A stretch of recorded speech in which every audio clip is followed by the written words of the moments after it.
잠깐 기도하겠습니다. 아버지 하나님 감사합니다. 감추어놓은 귀한 복음의 비밀을 깨닫게 하시니 감사합니다. 아버지, 이 시간 마음의 문을 열어주셔서 주의 음성을 듣게 하시고 또 우리 마음 가운데 하나님 말씀으로 온전히 심겨지는 기쁨의 시간 될 수 있도록 주님 축복하여 주시옵소서. 학자희를 주시옵소서. 아버지 감사합니다. 귀하신 이름 예수님 이름으로 기도하옵나이다. 아멘. 오늘 이 본문을 제가 이렇게 연구할 생각을 안 하고 있었는데 우연히 멀리서 같이 공부했던 사모님이 전화가 와가지고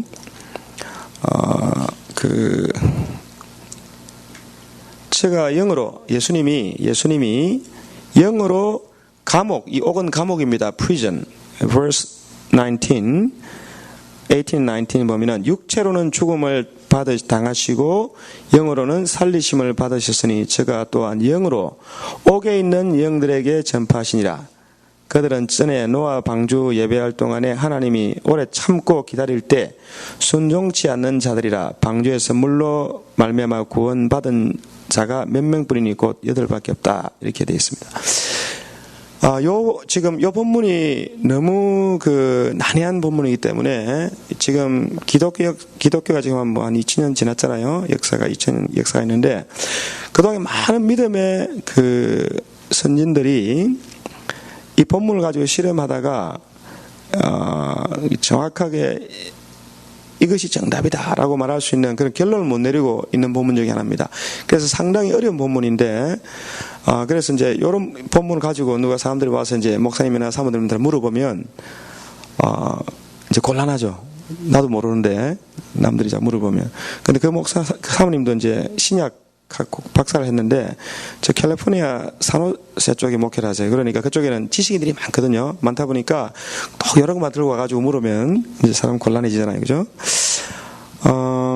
그래서 이 본문을 갖고 이제 실험을 많이 했다가 그냥 포기하고 있었는데 요즘에 제가 부활에 대해서 설교하잖아요. 부활의 신령한 몸에 대해서 설교하다 보니까 신령한 몸을 이해하기 위해서 꼭 정리가 돼야 되는 부분이 뭐냐면 사람의 본성, 사람의 속성, 사람의 속성에 대해서 이제 좀 이해를 해야만 됩니다. 그래서 그걸 이제 인간론이다. 이제 기독교적 anthropology, 기독교적 인간론이 있거든요. 사람에 대해서 연구하는 학문이 있잖아요. 근데 우리 기독교에서도 사람에 대해서 연구를 해요.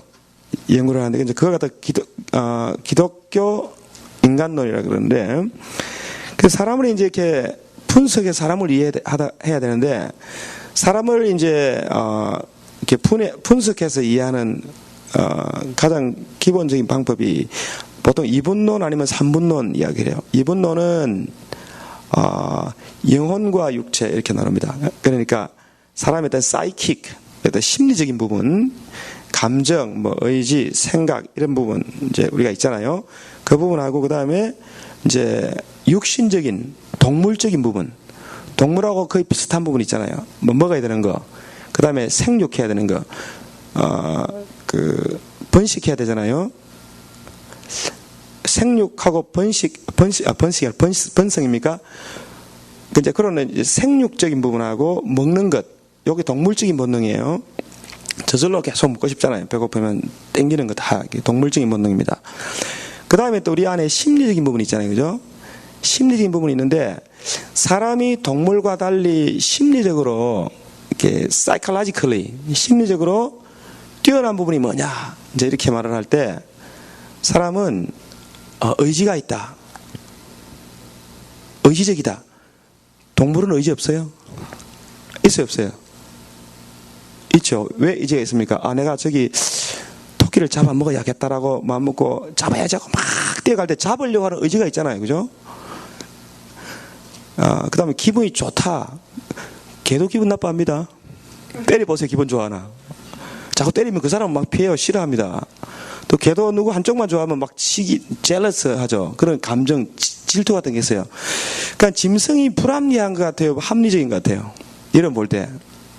본능이지만 대단히 합리적입니다. 누구한테 붙어야 얻어먹을 게 많지 금방 알아요. 그죠? 이 집의 주인이 누군지 딱 알고 애는 딱 무시합니다. 아, 쟤는 우리한테 별로 얻어먹을 게 없어서 별로 신경 안 씁니다. 막 물기도 하고 마음에 안 나고 뜯어요. 근데 딱 보고 집에서 이제 보스한테는 싹 꼬리를 내리고 대단히 나이스하게 행동합니다. 걔도 보스를 압니다. 집에 보스가 누군지 알아요. 권위에 복종해요. 그거 왜 웃으세요, 근데? 남자들이. 그런데, 그러니까, 제가 이건 제 독창적인 아이디어는 아니에요. 그냥 학자들이 논의를 하다 보면서 나오는 아이디어들인데, 그러니까, 딱 잘라가지고 동물은 비합리적이다, 의지가 없다, 감정이 없다라고 말하기 힘듭니다. 그래서 우리가 감정이 있고 의지가 있고 어떤 그런 심리적인 부분들이 짐승도 우리하고 좀 떨어진 것 같긴 하지만, 그 유사한 부분들이 많다 이 말이죠. 조금 차이도 있고, 그죠? 하등하면. 그러니까, 감정과 의지, 심리적인 부분 때문에 사람이, 동물과 다르다라고 말하기에는 명확한 선이 별로 없어요. 별로 없습니다. 자, 그러면 어떤 부분이 사람이 짐승하고, 특별히 다르냐? 이걸 찾아내야 돼요. 이것이 하나님이 사람은 특별히 하나님의 모양대로, 하나님의 형상대로, 하나님의 모양을 따라 형상대로 지음을 받았습니다. 하나님의 모양, 하나님의 이미지를 닮은 사람을 만들었거든요. 그죠? 그래서 하나님이 사람을 지을 때 짐승과는 완전히 다른 어떤 특별한 부분을 만든 것이 있는데, 이것을 삼분설, 사람을 영혼과 육체로 나누지 않고 영, 혼, 육 이렇게 세 부분으로 나누는 거예요. 근데 세 부분으로 나누는 것이 구약에는 확실치 않습니다. 구약 성경에는 사람을 세 부분으로 나누지 거의 안 나눠요. 언제부터 사람을 세 부분으로 나누냐면 신약 시대부터 사람이 영과 혼과 육체로 이렇게 나눕니다. 그래서 하나님 말씀을 살았고 운동력에서 혼과 영과 및 골수와 관절을 찔러 쪼갠다 그랬거든요. 그러니까 영과 혼과 및 골수와 관절. 그러니까 영도 하나님 말씀이 마치 칼로 짐승을 쪼갤 때 깊숙이 쪼개가지고 모든 것을 파헤치듯이 하나님의 말씀이 살아서 운동력이 있어가지고 사람의 가장 깊은 부분까지 하나님의 성령이 파고 들어와서 감찰하시고 다 드러나게 하신다는 거예요. 속을 완전히 뒤집는 게 하나님의 성령의 일입니다. 그래서 사람의 가장 깊은 부분을 신약에서는 영이라고 합니다. 영이라고 합니다. 그런데 그 영이 그래서 우리는 사람은 다 영이 있습니다. 신약은 스피릿이 있다 그래요. 스피릿이 있습니다.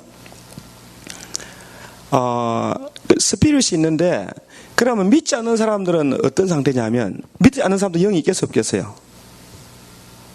있죠. 사람은 짐승과 다릅니다. 사람도 분명히 영이 있어요. 근데 예수 믿지 않고 거듭나지 않은 사람은 영적인 기능이 죽었다고 말하기도 하고 잠잔다고 말하기도 합니다. 사실 우리가 예수님은 죽은 사람 보고 잔다 그랬잖아요. 그래서 자는 것과 죽은 것에 대한 표현이 또 명확하지 않은데, 잔다 혹은 죽었다 얘기해요. 죄와 허물로 죽었다 그럽니다. 그런데 그렇다고 해서 영이 없어진 건 아니에요. 사람이 영이 있는 것이 어디에서 드러나냐면, 믿지 않는 사람 이방인들도 마음으로 이것이 옳다, 그러다, 또 accuse, 송사하기도 하고 excuse, 변명하기도 하고 마음으로. 그래서 마음의 도덕성, 옳다 그러다를 판단하는 가장 근본적인 그 생각들이 남아 있습니다. 하나님은 모르는데 양심은 있어요. 그래서 양심이 있다고 하는 것이 사람에게는 영의 증거라고 성경은 이야기해요. 그것이 율법의 일을 나타냅니다. 사람은 다 양심이 있잖아요. 짐승은 양심이 있어요, 없어요? 성경에서 말하는 그런 양심은 없습니다. 그래서 여러분 사마귀 아시죠? 사마귀 이렇게 팔 이렇게 하는 사마귀 있잖아요. 걔가 양심이 있어요, 없어요? 에? 걔 양심 없어요. 없는 것 같아. 왜 없냐면 사마귀, 남자 사마귀하고 여자 사마귀가 뭐 아시나 보네. 짝짓기를 하는 거 들어보셨어요? 짝짓기를 하면 그 남자 사마귀는 좋아서 짝들 찾아가지고 짝짓기를 했을 거 아니에요. 그리고 이제 짝짓기를 하고 이제 이렇게 좋아서 있는데 암 사마귀가 그 앞에 좋아서 이렇게 있는 남자 사마귀를 머리부터 뜯어먹어요. 왜 뜯어먹냐면 이제 잉태를 했으니까 영양 보충해야 되니까 그거를 먹어가지고 영양 보충해가지고 이제 새끼를 낳는 겁니다. 알을 낳는 겁니다. 양심이 있어 없어요? 아니 남자 사마귀가 무슨 죄가 있다고 그걸 뜯어먹어. 좋다는데. 그러니까 짐승은 우리 관점에서 보면 야, 저 순악한 암사마귀 하면서 막 어떻게 하고 싶지만 걔들은 양심이 없습니다.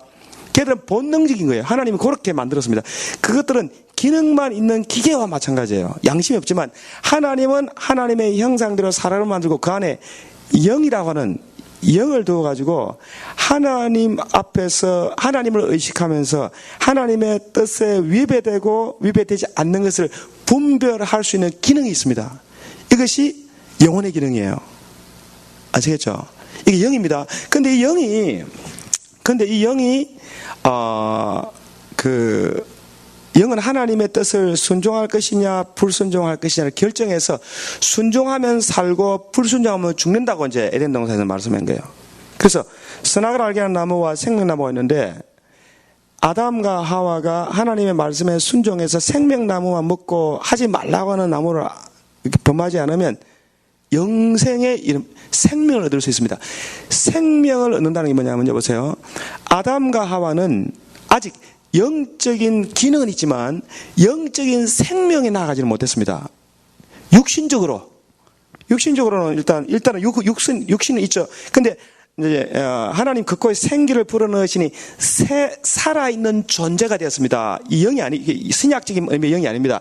살아있는 존재. 물론 영적인 그 하나님 형상을 같이 들어왔지만 실제 그가 살았다고 말할 때는 그 하나님이 바다에 생명이 있는 것으로 가득 채웠다는 그 생명이 있는 존재나 아담이나 표현상 차이가 없어요. 그래서 사람이 처음 사람은 하나님이 생명을 주셨지만 이게 아직 영적인 생명의 영원한 생명으로 나가지 못했어요. 만약에 선악과를 안 먹고 하나님이 먹으라는 생명나무 먹고 순종했더라면 어떻게 되겠어요? 영적인 생명을 얻을 수 있었겠죠. 그렇지만 안타깝게도 불순종해가지고 영이 죽어버렸습니다. 영이 죽었단 말이에요. 영이 없어졌단 말이에요. 영의 기능이 완전 마비되어 버렸어요. 마비되고 나니까 하나님을 싫어해요. 하나님 가까이 가기보다는 차라리 숨고 싶어하고 도망가고 싶어하는 그런 동물적 본능에 더욱더 순응하는 짐승과 다름이 없는, 죽기로 예정되어 있는 짐승과 다름이 없는 존재로 타락한 것이 인간의 모습이에요. 인간의 모습입니다. 자, 그래서 이게 이제 영의 기능이 마비됐잖아요. 마비돼가지고 이 영이 살아나야 됩니다. 영이 다시 살아나면 어떻게 되겠어요? 영의 기능이 회복이 되면 하나님을 알게 됩니다. 그래서 거듭난다, 다시 태어난다고 하는 것은 죽었던, 기능이 마비됐던 영적 기능이 살아나서 하나님을 의식하고 하나님을 의존하는 그런 믿음이 생긴 거예요. 그래서 하나님을 믿고 하나님을 의지하고 하나님을 생각하고 하나님 앞에서 지켜야 될 마땅한 도리를 생각하는 것은 영의 기능입니다. 눈은 기능이 보는 거예요. 코는 냄새 맡는 겁니다. 입은 말하든지 먹는 데 있습니다. 그런 것처럼 우리 영은 뭡니까? 하나님을 의식합니다. 하나님을 믿습니다. 하나님을 의존합니다. 하나님 앞에 죄책감을 느낍니다. 하나님 앞에 사랑을 느끼는 거예요. 이런 영이신 하나님을 느끼고 경험하고 추구하게 하고 의존하게 하고 찾게 하는 영적인 나가 가장 깊은 자신의 본질적인 본질이에요.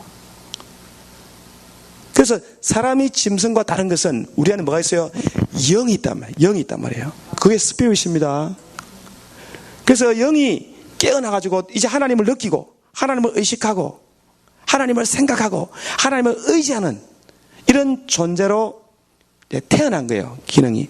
자, 보세요. 몸 안에 여러 가지 이제 기능들이 있는데, 이제 아기가 이렇게 태어나면 있을 건 다 있잖아요. 눈도 있고, 코도 있고 하는데 애들 처음에 봐요, 못 봐요? 못 보고 듣기만 하고 잘 못 보잖아요. 근데 좀 기능이 성장해야 보죠. 기능이 성장해 보잖아요. 그 다음에 듣는 것도 시간이 갈수록 먹는 것도 움직이는 모든 기능들이 다 기능, 그 조직은 갖고 있지만 아직 기능이 미발달된 상태인데 이것이 성장해야 되는 것처럼 우리 안에는 영도 성장을 거듭해야 영혼이 제대로 된 기능을 감당할 수 있는 것입니다. 이거 중요합니다. 그래서 사람은 그러면 사람은 영이고 혼과 육은 별로 중요하다는 게 아니고요. 사람은 영과 혼과 육이 이 땅에 있는 동안 너무나 밀접하게 연관되어 있어요. 그래서 아담이 마치 너는 내 뼈요 내 살이요 너 내 뼈 중에 뼈요 살 중에 살이라고 말했던 것은요, 마치 남자가 여자 없으면 사람이 아니잖아요. 여자도 남자가 없으면 사람입니까? 여자만 사는 세상, 사람 사는 세상이에요? 또 남자만 사는 세상, 그런 세상이 사람 사는 세상 아니잖아요, 그죠? 돈만 있으면 됩니까? 그러니까 남자와 여자가 같이 있어 사람인 것처럼 영과 혼과 육은 합해서 하나입니다. 그래서 이 땅에 존재하는 동안에는 영과 혼과 육이 균형 있게 밸런스를 유지해야 돼요. 밸런스가 갖춰진 상태. 그 온전한 사람이 어떤 상황이냐면 영은 하늘로 하나님이 그 사람에게 생기를 불어나가 생긴 겁니다. 영이 중심이에요. 가장 중심은 영입니다. 그래서 이 영적인 사람의 존재를 표현해 주기 위해서 성막이 있잖아요. 성막은 바깥들이 있습니다. 그 다음에 성소가 있고 지극히 거룩한 지성소가 있죠. 하나님은 어디 계세요? 지성소야. 하나님은 사람의 영에 갑니다. 사람 몸 안에 거하지만 가장 깊은 중심의 영에 하나님이 거하시면서 우리가 영으로 하나님을 만나고 영으로 하나님과 교제하는 거예요. 그래서 기도도 그렇습니다. 기도 그냥 입술의 기도가 있어요. 하나님 안녕하세요. 저도 안녕해요. 빠이빠이. 이런 기도, 입으로 하는 기도야. 마음이 별로 안 들어가 있어요. 그런데 입으로도 하지만 마음을 막 의지와 생각을 막 담아가지고 주여, 일단은 잘 안 느낌이 안 오지만 하여튼 열심히 기도해야 되잖아요. 그죠?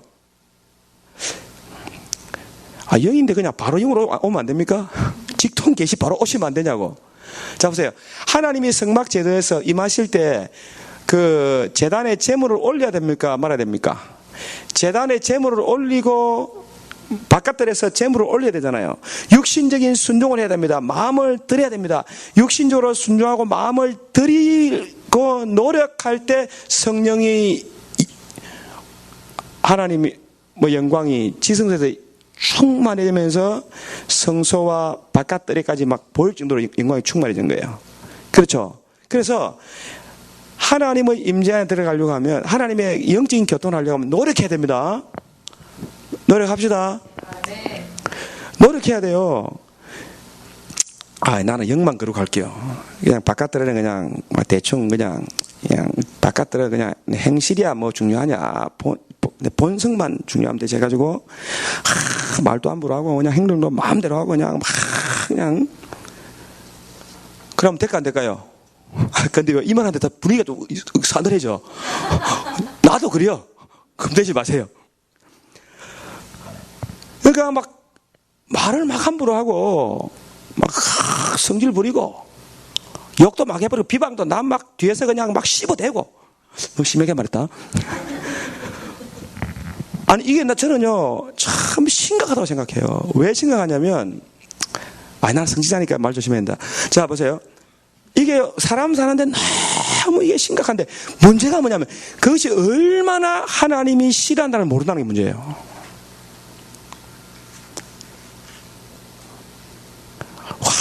뒤에서 그냥 온갖 말로 남을 비방하고 갈라놓고 막 하면 될까 안 될까요? 돼요 안 돼요?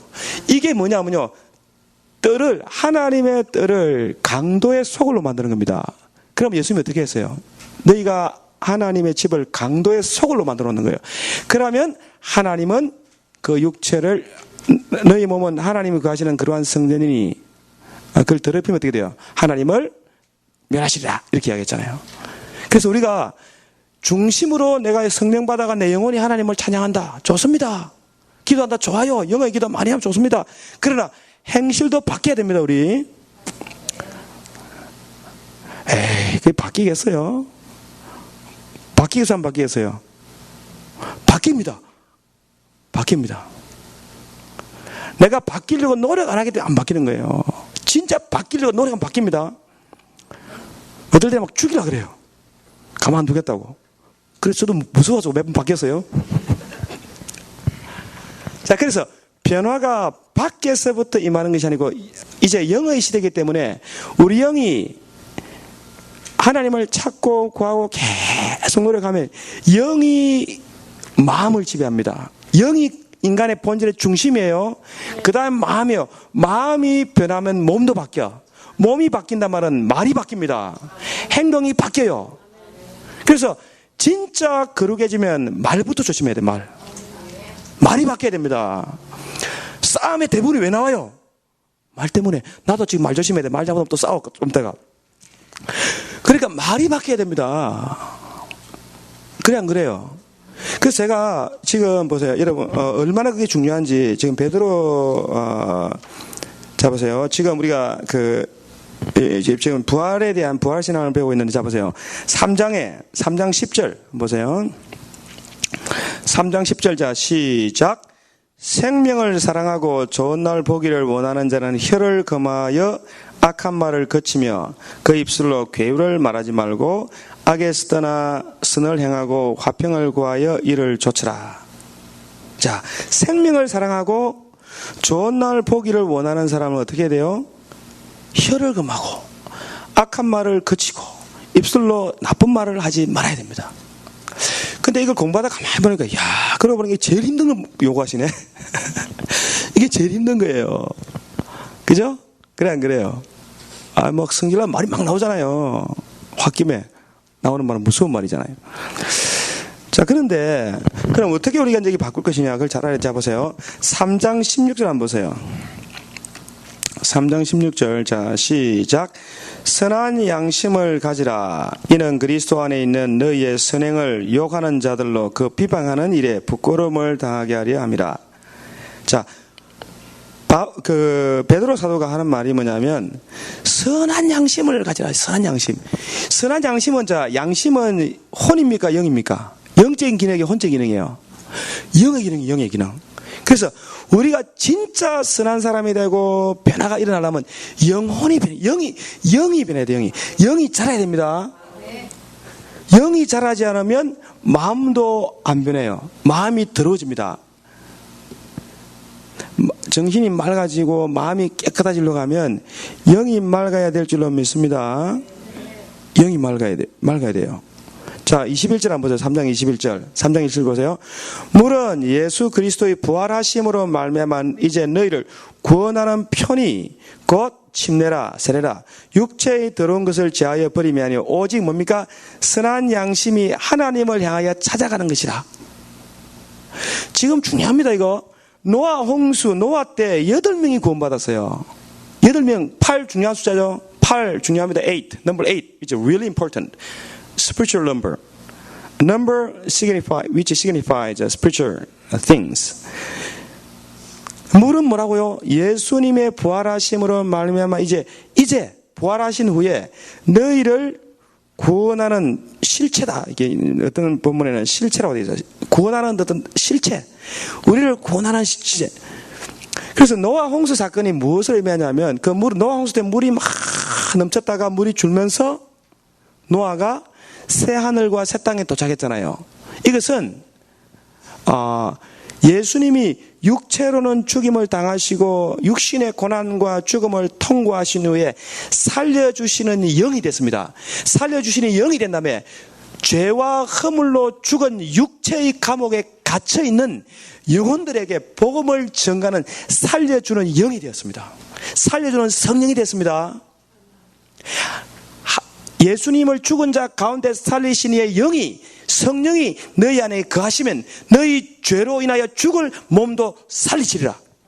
성령이 우리 안에 계시면 죄 때문에 매일 죽을지만 하는 우리 자신의 이 몸도 성령이 살려주실 수 있다는 겁니다. 그래서 변화를 지금, 그래서 갇힌 사람들이 뭐냐면요, 육신적인 죄의 소욕과 육신적인 욕, 죄의 정욕, 이런 정욕에 갇혀가지고 계속 발버둥 치는 이런 사람들의 상태가 뭐냐면 감옥에 있는 사람들이에요. 그것을 비유적으로 뭡니까? 구약에서 노아의 사건을 통해서 가르쳐 주는 거예요. 지금 여기는 무슨 구원론 이야기하는 게, 여기는 지금요, 노아 시대에 죽었던 사람들이 영원히 어떻게 구원받을까 하는 그 구원론을 이야기하는 본문이 아니고, 이 내용 앞뒤를 자세히 읽어보세요. 지금 포인트가 뭐냐면요, 선한 양심자, 21절에 이 침례는, 세례는, 베프티즘은 육신에 더러운 걸 씻는 것이 아니고 뭡니까? 선한 양심이, 우리 양심이 어떻게 돼요? 하나님을 더욱더 가까이 찾아가는 걸 의미하는 거예요. 그러니까 믿는 사람들이 이 땅에 사는 동안에 선한 양심, 내가 마음의 양심이 선해지기 위해서, 내 영이 맑고 깨끗해지기 위해서, 거룩해지기 위해서 하나님 앞에 거룩하고, 영과 혼과 육이 그리스도께서도 나타나실 때 흠이 없이 나타날 수 있도록 영을 가꾸고 정결케 하고 깨끗하는 일을, 육체의 남은 때를 살면서 이 일에 힘쓰고 예수해야 될 줄로 믿습니다. 이걸 모르면요, 차라리 그냥 죽기 전에 예수 믿을 걸. 차라리 예수 모르고 있다가 그냥 죽기 전에 확 믿고 가면 구원받는데까지 그냥 괜히 믿지 믿어가지고 복잡하게 만들고 막 이렇게 후회할 수 있다니까, 영을 모르면은. 그래 안 그래요? 그래서 이 땅에 사는 동안에 우리가 힘쓰고 애쓸 게 뭐냐면, 우리가 영적인 사람으로 변화되는 것입니다. Spiritual person, spiritual body. 육의 몸도 있지만 영의 몸도 있습니다. 썩지 않는 몸이 있어요. 영원한 몸이 있습니다. 그 몸을 제대로 입을 때는 우리가 죽을 때예요. 다 잠잘 것이 아니요. 우리 고린도전서 15장 한번 봅시다. 이거 다시 한번 봐야 됩니다. 고린도전서 15장. 다 잠잘 것이 아니야. 자, 고린도전서 15장.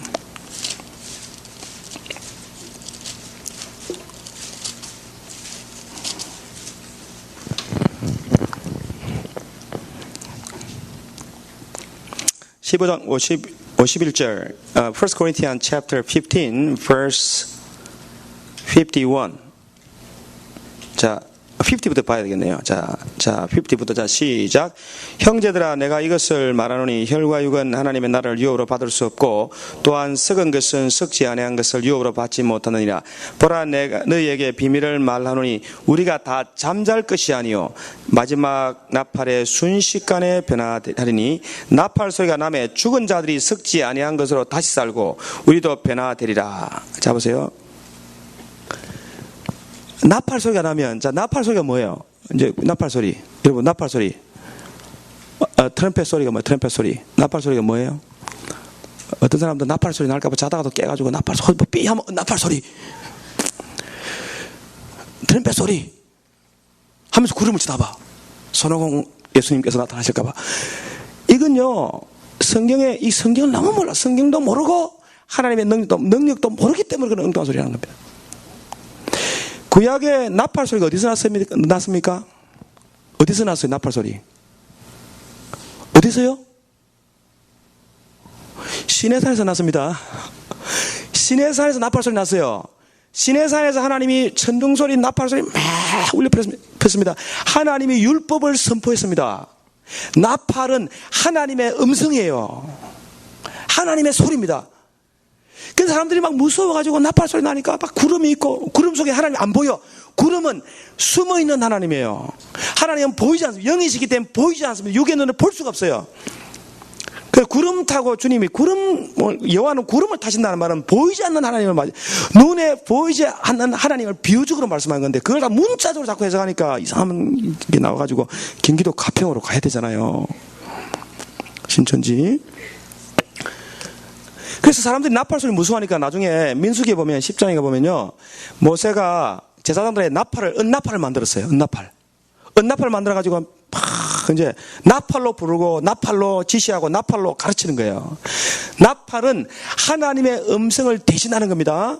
그래서 하나님의 음성이 꽉 들리면 예수께서 나타나실 때 나팔 소리와 함께 나타납니다. 그런데 구름의 사이에서 안 보여. 그분이 나팔을 불면 죽은 자들은 다시 살아나고 살아있는 자는 변화가 일어납니다. 죽은 자가 다시 산다는 말은 이미 죄와 허물로 죽었던 사람들 영혼이 살아나는 거예요. 하나님 말씀을 듣고 거듭납니다. 그 다음에 이미 거듭난 사람들은 어떻게 되겠어요? 나팔 소리에 갑자기 변화가 돼요.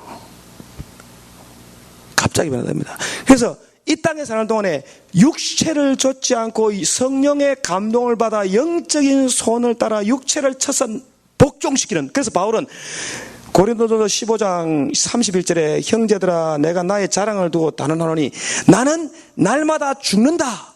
이 죽음이 육신의 죽음이에요? 이게 뭐 그냥 생물학적인 바이올로지컬 데스입니까? 그는 죽었습니다. 이게 자기를 부인하는 거예요. 겁니다. 죄에 대하여 죽으라는 거예요. 죄성에 대하여 죽는 겁니다. 하나님의 뜻을 순종하기 위해서 육체를 쳐서 복종시키는, 날마다 자기를 부인하는 거예요. 이게 죽는 겁니다. 이게 썩을 것으로 심고 육체를 쳐서 복종해서 나를 심어야 됩니다. 심고 그럼 뭐가 살아나요? 영이 살아나요. 영이 변화됩니다. 영의 변형이 일어나요. 영이 몸이 자랍니다. 죽을 때는 완전히 육체를 벗고 이제 자유한 영혼이 되죠. 살아서 믿는 자는 죽어도 살고 살아서 믿는 자는 영원히 죽지 아니하리라. 살아서 믿는 우리는 안 죽습니다. 뭐가 안 죽어요? 영혼이 안 죽는다. 영혼이 안 죽는다니까요. 그럼 변화가 일어나요. 변화가. 그래서 이 영혼의 변화를 표현하기 위해서 비유를 가장 적절하게 찾아본 게 뭐냐면요, 나비와 호랑나비, 잠자리, 고추 잠자리. 잠자리 아세요? 나비는 버터플라이. 그죠? 근데 그 나비가, 내가 이제 어젯밤에 늦게 나비도 찾아보고 잠자리 찾아봤는데요. 나비는 그 유충에서 번데기, 알에서 유충이 되고 유충에서 번데기가 돼, 번데기가 나비가 되더만. 그 이렇게 변하는 것을 완전 변태라고 합니다. 따라해보세요. 완전 변태. 왜 웃으세요, 근데?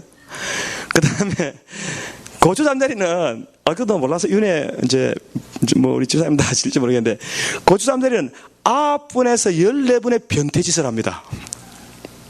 9분에서 14분 변태, 이제 변태를 하는데, 그러다가 이제 마지막에는요, 이렇게 딱 번데기가 되는 게 아니고, 이게 딱, 이게 나무나 바위에 붙어 있다가, 껍데기를 벗고 싹 새로운 몸이 나와요.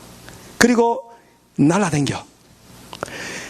번데기 아니고, 변태하기 전에, 나비하고 그 잠자리가 변태하기 전에 처음에는 알이었다가 유충 벌레야, 송충입니다. 나무에 막 기어다녀. 그냥 기어다녀. 요때 잡아가지고 구우면은, 아니, 번데기는 아니지. 하여튼, 요렇게 기어다니다가 쇠한테 딱 잡히면 어떻게 돼? 먹이가 되잖아요. 요거는 기어다니다가 날아보지도 못하고 그냥 새에게 먹혀버립니다.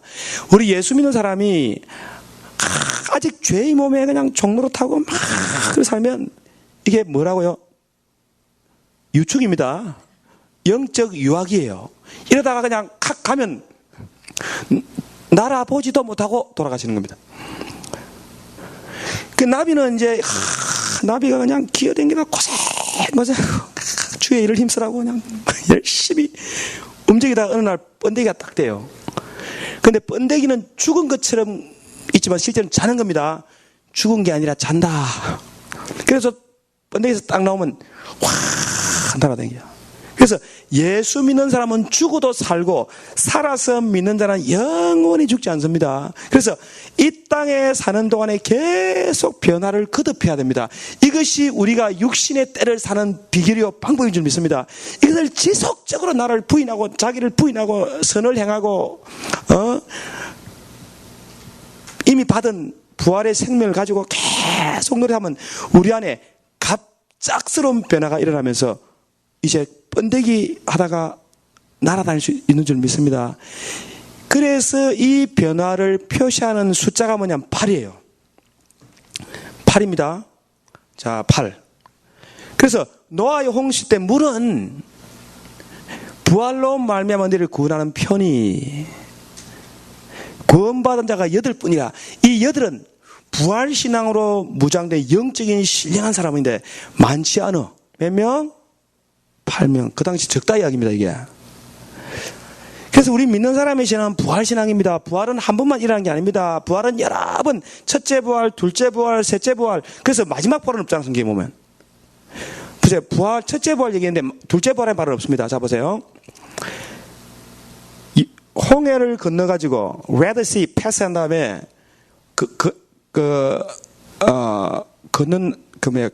홍해를 건넌 날이 7일째요, 8일째요?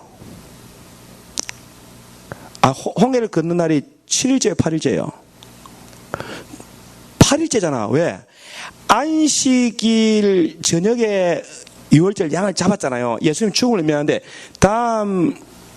안식 전날이죠. 그래서 안식 그 다음 날이니까 주일 8일째지. 안식일 다음 날이잖아요. 안식일 전날에 양을 잡았고 그 다음에 안식 지나고 안식일 다음 8일째잖아요. 부활이죠. 이것은 믿는 사람이 침례받고 예수 합하여 죽고 예수 합하여 살아나는 부활을 의미합니다. 첫째 부활이에요. 믿고 거듭나서 마귀와 완전히 단절되는 거예요. 죄와 세상과 완전히 단절되는 거예요. 이제 진짜 하나님 백성이 된 겁니다. 거듭난 거예요. 자, 오순절은 거듭난 날이 아닙니다. 하나님 말씀을 받아가 이제 하나님 뜻대로 살려고 막 발부둥 치는 이제 뭔가 한 단계 올라간 거예요. 그날이 오순절이 8일째요, 7일째요? 7절 다음 날. 안식일 후 곱하기 7일째가 그 다음 날이니까 8일째입니다. 자, 초막절. 마지막 날은 주일이에요, 안식일이에요? 예? 초막절이 마지막 대회는 8일째입니다. 7일절 초막절 다음에 8일째는 대회로 모입니다. 8일째죠. 이 8은 뭘 의미합니까? 부활을 의미하는 거예요. 이 부활의 수 8이 예수님이 높은 산에 올라가서 변화됐습니다. 예수님이 He was transfigured on 8th day of the great feast. The Feast of Tabernacle. 마지막 날 8일째입니다. 그래서 믿는 사람에게는 계속 반복적인 다시 일어남이 있어야 될 줄 믿습니다. 그래서 우리 믿음은 신앙이 뭐냐면요, 성령으로 계속 변화되는 거예요. 다시 일어나는 것입니다. 이게 부활신앙입니다. 그래야 내가 이제 자꾸 우리가 영이 이제 막 살아나면 이제 마음도 변화가 있나. 마음이 좀 깨끗해져. 이상한 마음이 좀 깨끗해진 것 같아. 이제 덜 미워.